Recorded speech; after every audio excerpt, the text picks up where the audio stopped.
Welcome to the Fermented Homestead. If you're new here, my name is Anna, and on this channel, I'm sharing our journey of learning how to turn our home into a homestead. Today, I'm taking part in the Shelf-Stable Pantry collaboration. This is a monthly collaboration. The first Tuesday of every month, a whole bunch of us get together and put out a recipe that is completely 100% shelf-stable and or easily can be converted to be shelf-stable. So, today I'm going to be making something called a 7-can chili, but it's going to be an 8-can chili because I'm going to kind of tweak it to my own liking. Today is also day number 6 of Vlogmas. So let's get to making this chili.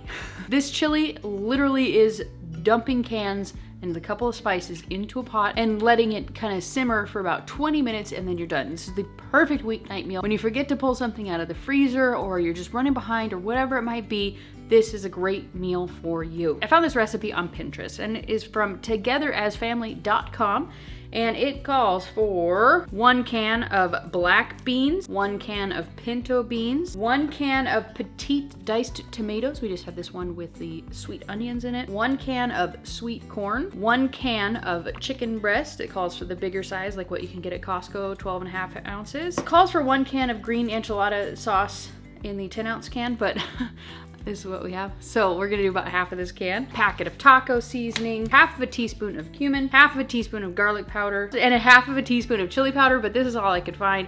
It's just a chipotle chili pepper. I'm gonna be adding in this can of diced hot jalapenos, probably a little bit more heat as well. We'll play with the heat level, but we like a freakish amount of heat. So this is mostly for hubby. This is gonna be like his lunches for a couple of days for work, as well as just some lunch for today. So let's get on it and get this thing started.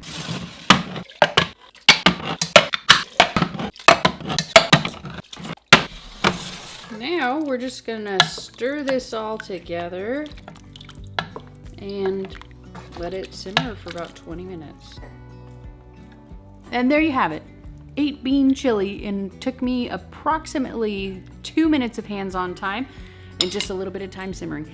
So I've already tasted this, so I know it's good, but I'll go ahead and taste it for y'all. So you got all the beans, the corn, the spices, tomatoes, chicken, peppers. You could add anything really you want to this, whatever you have on hand. I mean, you could even add like green beans or something like that, whatever you want to do. Make sure you blow on it, it's really hot.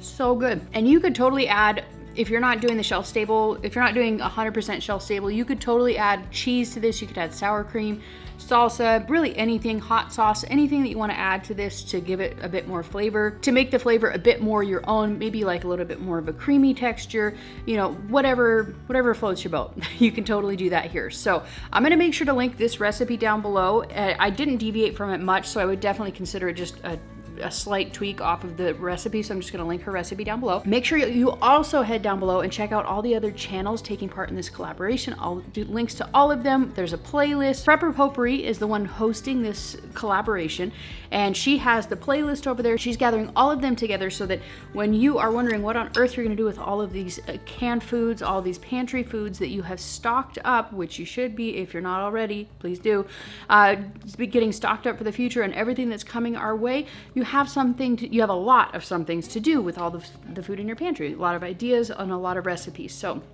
make sure you check out that playlist. There's a wealth of information. We've been doing this collaboration for about 6 months now, so there's a ton of recipes. Check out all the awesomeness. Links are going to be down below. In order to keep up with me this month for all of Vlogmas going on all month long, as well as following along with me on my gut healing adventures and my homestead shenanigans, click this button right here. This is the subscribe button, so this is what tells YouTube you want to come back here. Up here is a video that Mr. Google Pants thinks that you're going to enjoy. This is my last Vlogmas video. Up here is my Vlogmas playlist. Check it out for all the awesomeness. Peace out, sauerkraut.